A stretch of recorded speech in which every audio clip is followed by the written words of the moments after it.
5번, 6번 시작할게.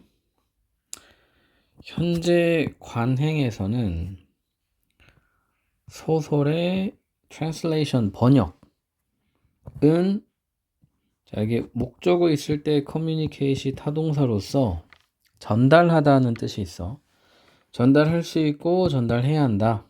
기본적인 요소들을 이야기의 형식의 원천 자원을 원천 자원이 아니지. 원래 문서지. 그러니까는 뭐라고 해야 되지? 원고라고 해야 되나?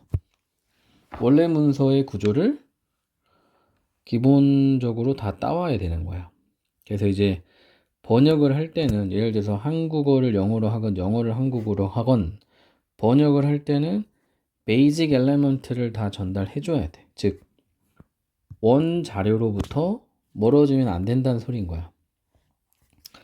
그치만 여전히 이건 또 사실은 아니다. 이러한 요소들이 원 자료로부터 나온 요소들이 변형이 전혀 없다는 거는 아니다. 가진 주어였어.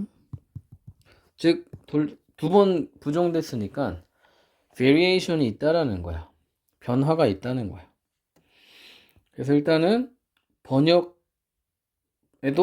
변화가 어느 정도 있을 수 있다.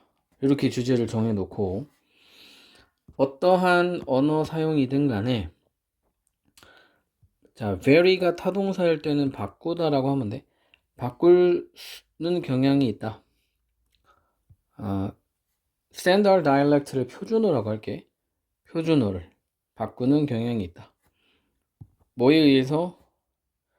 표집함으로써 다양한 표준어가 아닌 혹은 부수적인 형태들을 표집함으로써 쉽게 말하면 다양한 방법으로라고 하면 되겠지. 그래서 이제 예시가 나오지. 지역이나 그룹의 방언, 사투리, 전문용어, 상투어, 구호, 그리고 스타일적인 혁신들. 그러니까 여기서부터 여기까지에 대한 예시라고 봐주면 되고 이게 다 standard dialect 표준어가 있는데 표준어를 이런 걸로 다 바꿔버린다는 거야.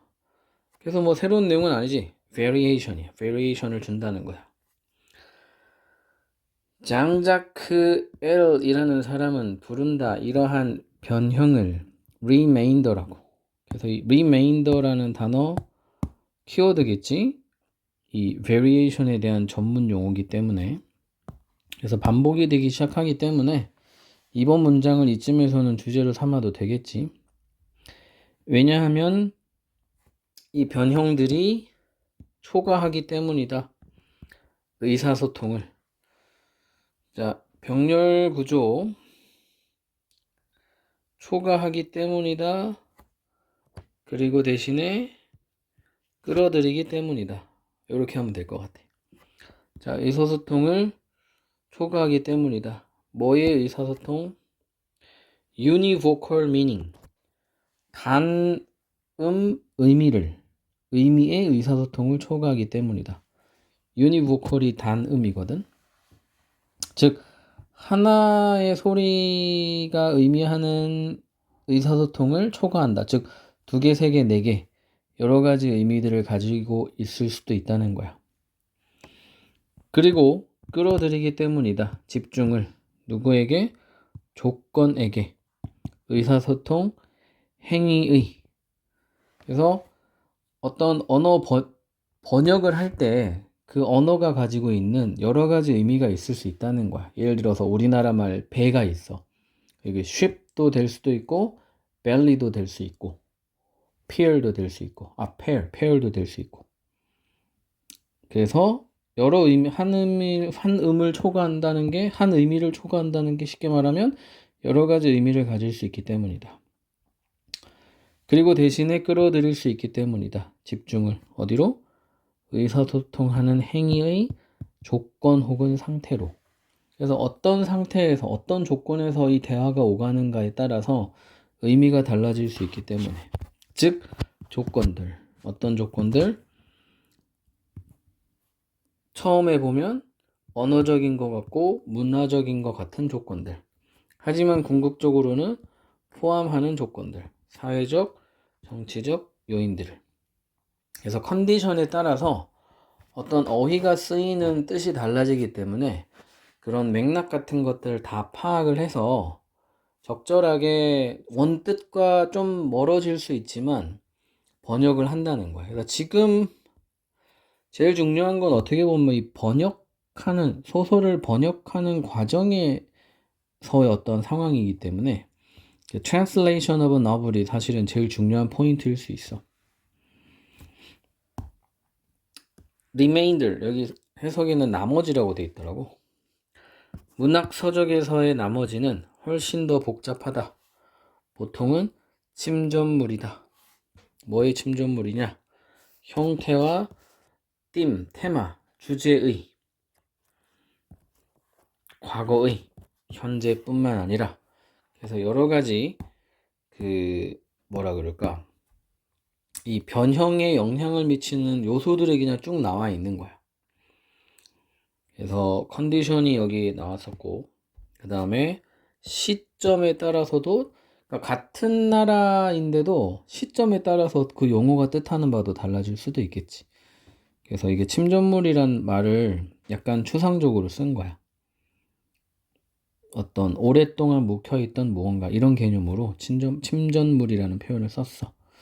그래서 좀 어려운 단어기도 하고 하니까 챙겨두고, 어떠한 의사소통, 번역을 통해 일어나는 은 포함할 것이다.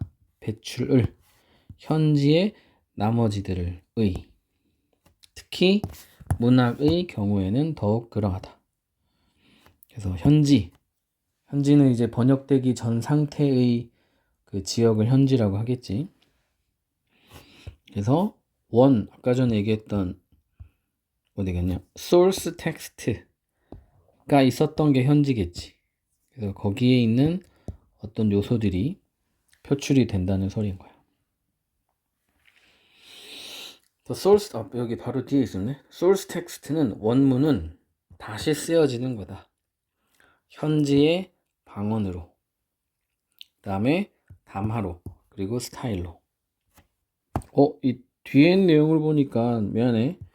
이 현지가 뭐뭐로 다시 쓰여진다는 거 보니까는 목표 언어가 되겠네. 목표 언어의 지역이겠네.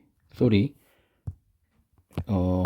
만약에 한국 작품을 영어로 번역한다면 뭐 미국이 도메스틱 다이얼렉트가 될 수 있겠지. 이거는 뭐 방언이라고 하기보다는 그 나라 언어라고 봐주는 것도 나쁘지 않지. 원문은 다시 쓰여진다. 이 직역으로는 현지 방언으로 뭐 이렇게 되긴 하는데, 그리고 담화로, 그리고 담화는 쉽게 말하면 대화야, 대화. 그리고 스타일로, 컴마니까. 그리고 그것은 제공한다 문자적 효과들을. signify가 자동사로 쓰였으니까 중요시 되는 이렇게 하자. 역사 속에서 번역하는 언어와 문화의. 번역가들은 만들어낼지도 모른다. 이러한 효과들을 전달하기 위해 원문을 애쓰면서 만들어내려고 유사물을, 그것의 형태와 테마에 대한 유사물. 어쨌든 번역은 똑같게는 할 수가 없잖아. 문화도 다르고 역사도 다르고 언어 자체도 다른데 만약에 막 여러 뜻을 가진 언어고 이러면 똑같을 수는 없어. 그래서 이거를 유사물이라는 표현으로 쓴 거야. 침전물, 유사물 다 이 번역 과정을 설명하기 위한 메타포인데 단어가 어렵기도 하고 추상적인 단어로 표현을 했기 때문에 단어 어휘로 내기 되게 좋아. 하지만 결과물은 항상 넘어선다. 어떠한 의사소통도. 투부정사가 지금 완문디라서 부사적 용법이긴 한데 뭐뭐 위해보다는 그래서로 해석하는 게 더 나을 것 같아. 그리고 방출한다. 타겟에 의해 지향된 가능성을, 그 의미의. 타겟 지향 가능성, 타겟어, 영어를 뜻하는 거겠지. 그래서 여러 가지 컨디션에 의해서 번역을 할 때는 변형이 일어날 수밖에 없다. 요거를, 즉 2번이 주제인데 뒤에 이걸 되게 복잡하고 어렵게 써놓긴 했어. 뭐 전체 주제를 아는 것도 중요하고 이 단어들도 되게 어렵고 중요한 단어들이 많아서 어휘 추론으로도 나오기 되게 좋아. 단어 잘 외우는 게 좋을 것 같아.